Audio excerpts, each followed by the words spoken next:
Somebody once told me that we should probably, take another, step into the universe of Shrek in Shrek Tales Sleeping Ugly.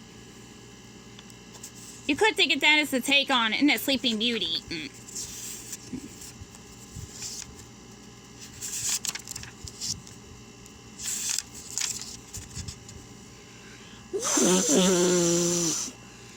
An explosion of sound and smell poured from Shrek's outhouse just as the air filled with small white balls. Pop, pop, pop, pop.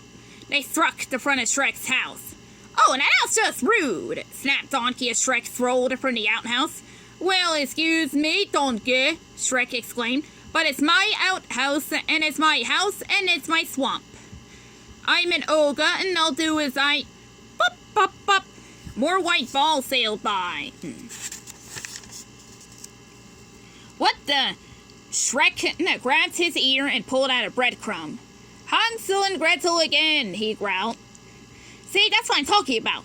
"No, but what can you do? The kids love you, Shrek," said Donkey with a nod to the young fairy tale creatures at the swamp's edge. "They got a funny way of showing it," Shrek grumbled. "Well," said Donkey, "that's kids. The more they tease you, the more they like you." Shrek shook his head. He had always loved the privacy of his mucky, wet swamp. But that all changed after he saved the fairy tale creatures from the nasty Lord Farquaad. The creatures had moved out of the swamp after Farquaad was gone, but they wouldn't stop visiting. Shrek was their hero, and they liked spending time in the swamp. "They just never go away," Shrek mumbled. "I know," Donkey smiled. "It's hard to be a superstar." Shrek headed toward his house where his lovely green wife Fiona waited. "No. What's up, Shrek?" shouted a little gnome. "Ogre's rock!" yelled a girl with blonde braids. Pop, pop! A breadcrumb flew up Donkey's nose. "Okay, that's it!" Donkey shouted. Through a plugged nose. He charged a gang of children. They screamed and scattered. Fiona smiled at Shrek when he reached the house. "Kids," Shrek grumbled. "Maybe if we actually invited them in, be a little less be a little less cranky, then they wouldn't think it was so exciting to sneak up on you," Fiona gently suggested. "I like being cranky," Shrek said. In the forest, Donkey had the kids cornered. "Pretty sweet moves for stumpy little donkey legs, eh?" he bragged. "We didn't mean to hit you, Donkey." A little bear laughed. "Maybe not," Donkey snorted, "but you did." "And besides, Shrek doesn't like it much when you do it to him either." A little fairy flew forward. "We're just goofing around. We think Shrek's cool," cried a little gingerbread boy. "Yeah," a little kitten purred. "We just want to hang out with him." Donkey studied the kids. He knew they were just being kids, but he also knew his friend Shrek was getting annoyed, and it wasn't a good idea to get an ogre annoyed. "Okay," Donkey said. "How about this? I'll smooth it over with Shrek and let you come into the yard, but you have to be quiet, so I'll read a story and you listen. That way you see Shrek and Fiona up close but you don't make any noise." The little fairy flew forward again. "How come you won't just play with us?" Well, you had to understand. What you had to understand is," Donkey answered, "Shrek is like an onion." The little fairy smirked.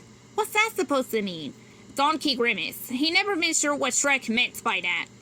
"Look," he said, "is it yes or no? You want to hear a story or not?" The kids cheered and screamed, "Yes!" "And after the story, do you promise you will all go home?" he continued. The children nodded. Donkey took a deep breath. This was going to be a little tricky, he thought. It was a brilliant plan, but Shrek might not exactly see it that way. When they got to the clearing where Shrek's house sat, Donkey stopped. "Wait here," he told the children. "I'll give you the nod when it's time to come into the yard." The children giggled as Donkey headed to Shrek's front door. "Did you handle the little fairy rats?" Shrek asked Donkey when he arrived. "Oh yeah, sure, no problem, but well, I've been thinking, Shrek." The ogre raised an eyebrow. He smelled trouble.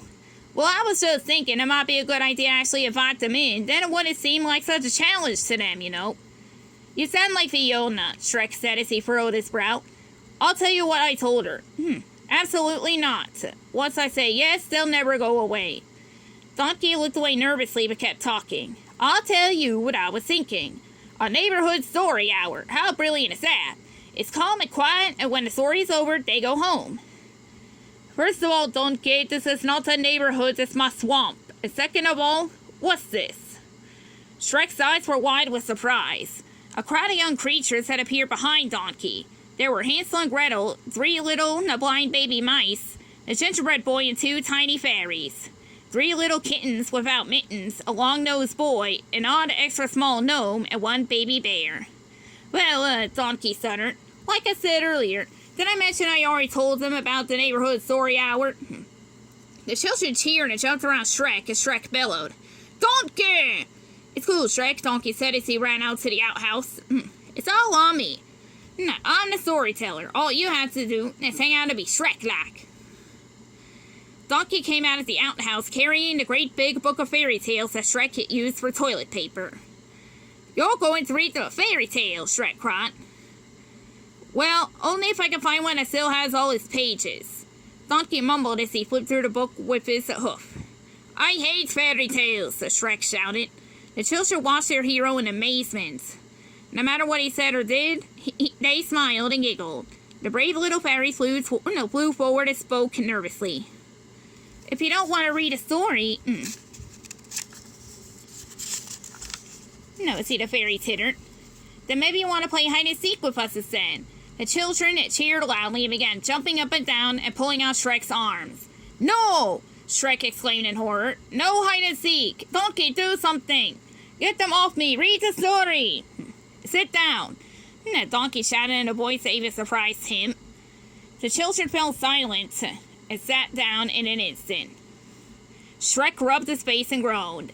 Donkey was always getting him into something, and now he'd really done it. Well, it looks like this one is the only one that has all the pages, Donkey said as he smiled at Shrek. Which one? Hansel asked. Sleeping Beauty, Donkey announced. The children let out a little cheer and waited for the story to begin.